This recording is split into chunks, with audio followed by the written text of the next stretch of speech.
Welcome to 5 Good Minutes. You're listening to today's inspirational message on the book of Hebrews with Dan Irvin.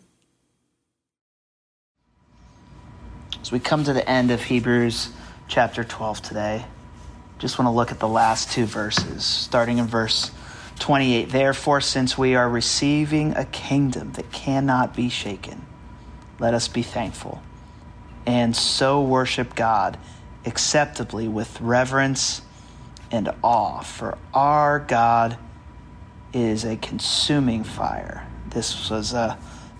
Our God is a consuming fire. Deuteronomy 4:24.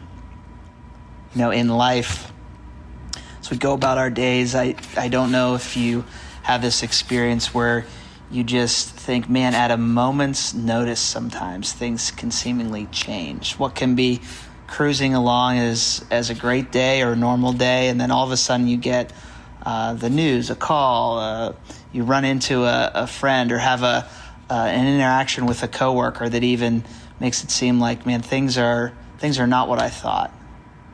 Even the people that we depend on the most, and sometimes it's in these relationships where we see it the most, can let us down, and our sense of security and identity is usually built on these things. And I think there can be an anxiety or a bracing for the next big collapse when we live in this way.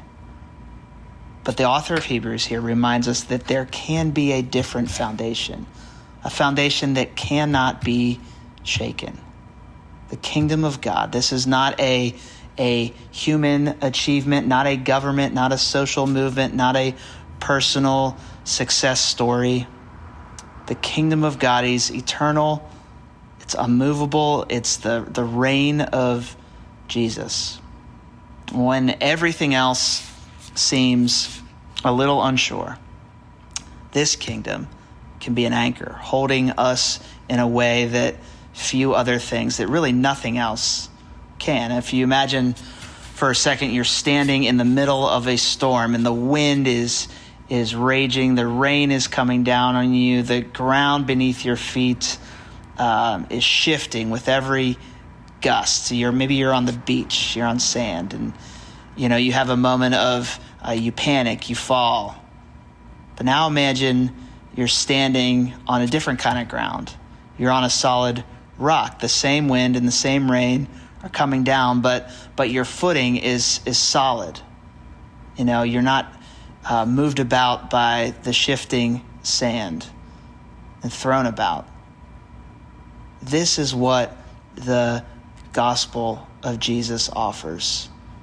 The eternal King, the foundation that cannot be moved when the storms rage. And this security, it doesn't necessarily remove all fear. But what it does, look at Hebrews 12:28 again. It produces gratitude and worship. Let us be thankful and so worship God with acceptably and with reverence and awe. This is a natural, unavoidable response, gratitude, when we understand the depth of God's unshakable love and the security that we have in him. And the gospel gives us context for this in many ways. The cross, looked like a world that was being shaken. There was darkness, there was despair, there was death. The moment that Jesus was led away to be crucified and put on the cross, for those following him, his friends, his family that were seeing this happen, from their perspective, this was a moment of collapse, perhaps. But even in the middle of that turmoil and that event, God was doing something, establishing a kingdom, an unmovable kingdom that could never be moved, that could never be touched. And then Jesus rose from the dead.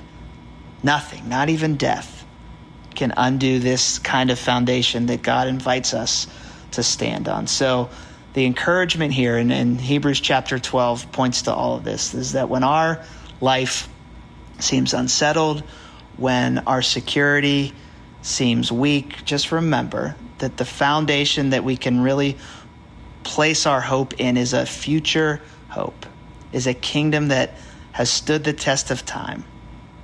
that our gratitude can rise up in such a way that it overflows in worship, in reverence, and in awe.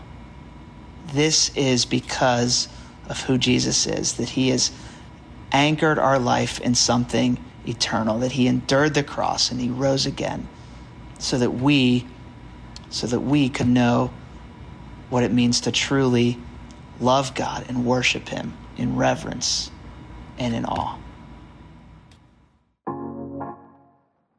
Thanks for joining us here today. There's a lot of great content to explore on Orchard Hill Plus and on the Orchard Hill main feed from the weekend. Have a great day.